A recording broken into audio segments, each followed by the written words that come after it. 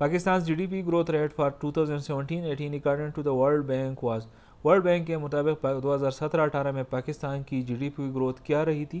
The correct option here is option B, more than 5%. اور 2021-22 میں پاکستان کا جو GDP growth ہے جو اکنامک سروے آف پاکستان نے پریڈکٹ کیا تھا that was 5.97%. Question 17 is Lahore declaration was signed in which year? Lahore declaration کس سال کو سائن ہوا تھا؟ The correct option A, 21 February 1999. Lahore declaration basically ایک میوچول انڈرسٹینڈنگ تھی which was reached between Pakistan and India towards the development of atomic arsenals and to avoid accidental and unauthorized operational use of nuclear weapons. جو nuclear weapons ہے اس کے development کے بارے میں ایک understanding بن گئی اور یہ بھی اس ایگریمنٹ میں سائن ہو گیا کہ کوئی بھی ایکسیڈنٹل اور ان اتھرائز آپریشنل یوز جو ہے اس کو ایوائڈ کیا جائے گا. پھر لاہور ڈکلیریشن نے ایڈڈ رسپانسبلٹی دونوں نیشنز کی لیڈرشپ پہ رکھی کہ نیوکلیر ریس جو ہے اس کو ایوائڈ کیا جائے اور نیوکلیر صرف نہیں یہ نہیں کہ صرف نیوکلیر ریس کو ایوائڈ کیا جائے، اس کے علاوہ جو نان کنونشنل اور کنونشنل کنفلکٹس ہے اس سے بھی جو ہے نا دونوں نیشنز دور رہے. Question number 8 is total budget outlay of Pakistan for the fiscal year 2017-18 was 2017-18 کے لیے پاکستان کا جو ٹوٹل بجٹ آؤٹلے تھا کتنا تھا؟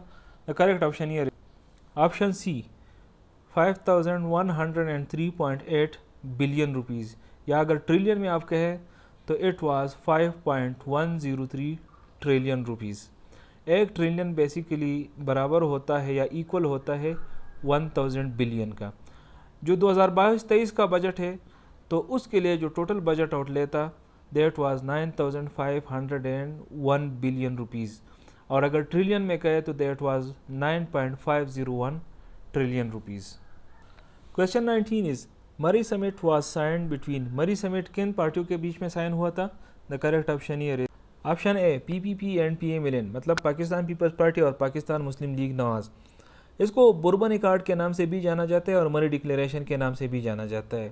یہ بیسیکلی ایک پولیٹیکل ایگریمنٹ تھا جو اس وقت کے دو بگیسٹ پولیٹیکل پارٹیز تھے پاکستان پیپلز پارٹی اور پاکستان مسلم لیگ نون. اس کو سائن کیا تھا پاکستان پیپلز پارٹی کی طرف سے آصف علی زرداری نے اور پاکستان مسلم لیگ نون کی طرف سے نواز شریف نے.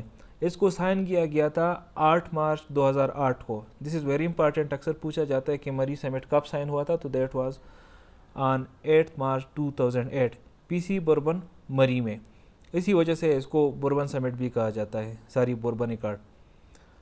The goal of this accord was that the deposed judges sacked under President of Pakistan Pervez Musharraf when he imposed emergency rule within the country on 3rd November 2007 are to be reinstated within 30 days of the new coalition government. Musharraf نے 3 نومبر 2007 کو emergency role لگایا تھا اور اسی میں اس نے کچھ ججز کو سیک کیا تھا. تو یہ ایکارڈ اسی لیے سائن کیا گیا تھا کہ جب بھی دونوں کی کولیشن گورنمنٹ بن جائے گی تو 30 دن کے اندر ان سیک ججز کو بحال کیا جائے گا. The thing you should know is کہ 2008 میں جب پیپلز پارٹی نے حکومت بنائی تھی پہلی سٹارٹ میں تو پیپل پارٹی نے اکیلے حکومت نہیں بنائی تھی، ان کے ساتھ اور بھی پارٹیز تھے اور ان اور پارٹیز میں جو سب سے امپارٹنٹ پارٹی تھی دیٹ واز PMLN. حالانکہ بعد میں ان کے کچھ اختلافات آ گئے اور PMLN نے پھر وہ کولیشن چھوڑ دیا تھا. Question 20 is current minister for minority affairs in Sindh. Sindh میں جو اقلیت کا وزیر ہے وہ کون ہے؟ So the correct option here is option C Seth Hari Ram. یہ جو مائنارٹی افیئرز کی منسٹری ہے ایسے نہیں ہے کہ یہ فیڈرل لیول پہ پہلے نہیں ہوا کرتی تھی، لیکن جولائی 2011 میں پھر گورنمنٹ آف پاکستان نے مائنارٹی افیئرز منسٹری کو کلوز کیا ڈی سینٹرلائزیشن کے تحت اور اس کو ٹرانسفر کیا پروونسز کو. پھر ایک نئی منسٹری کریٹ کی گئی، اس کا تقریباً سیم یہی کام تھا لیکن نام تبدیل کیا اور اس کا نام دیا انہوں نے منسٹری فار نیشنل ہارمنی. پھر 2013 میں جو مسلم لیگ کی حکومت بنی تو انہوں نے منسٹری آف نیشنل ہارمنی جو ہے اس کو مرج کیا ایک لارجر منسٹری میں and that was ministry of religious affairs. Mufti Abdul Shakoor جو ہے وہ اس وقت منسٹری آف ریلیجس افیئرس کا جو کرنٹ منسٹر ہے اور اس کو ministry of religious affairs and inter faith harmony جو ہے یہ اس کا پورا نام ہے. Here it is the end of this video. I see you in the next video. Till that time stay blessed.